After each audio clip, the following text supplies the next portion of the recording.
ఎవరైతే ప్రభుతో దగ్గరగా ఉంటారో వారి భక్తి జీవితం పెరిగి దేవుని యొక్క పాద సన్నిధిలో కూర్చుంటే వారిలో సహనం ఉంటుంది, వారిలో ఓర్పు ఉంటుంది, వారిలో దీర్ఘశాంతం ఉంటుంది. మాట టెంప్ట్ అవుతుంది కానీ మరి ఎప్పుడు కూడా తొందరపడి మాట్లాడినట్టుగా ఎక్కడైనా చూడండి, ఏ ప్లేస్లో అయినా మాట తొందరపడి మాట్లాడు. మళ్ళీ వచ్చేటది నీకు చింత లేదా, నేను ఒంటరిగా ఉన్నాను, నాకు సహాయం చేయడానికి మరి నువ్వేం చేయాలి? ఇదేమన్నా మర్యాద? మన ఇంటి ఎవరికైనా వచ్చారనుకోండి, దేవుడు రాజుని మా ఇంటికి వచ్చినప్పుడు నేను వంటగదిలో ఉండి సిస్టర్ కూడా వంటగదిలో ఉంటే ఇంక అన్న కొద్ది సహనం ఎక్కువ కాబట్టి గంట సేపు 2 గంటల వెంట కూర్చుంటారు. 100 మంది మాత్రం నెమ్మదిగా వెళ్ళిపోతారు.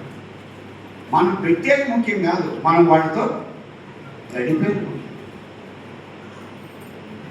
ఇప్పుడు కొద్ది కూడా మర్యాద లేదు.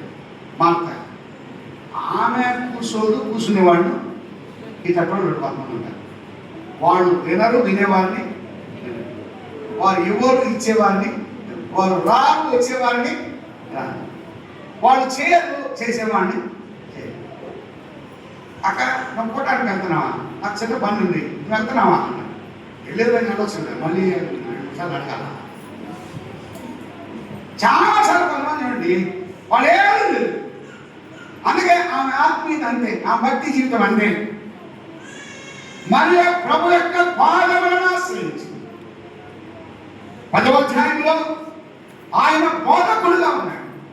యోహాను సువార్త 11లో ఆయన రక్షకుడుగా ఉన్నాడు. యోహాను సువార్త 12లో ఆయన ప్రభువుగా ఉన్నాడు.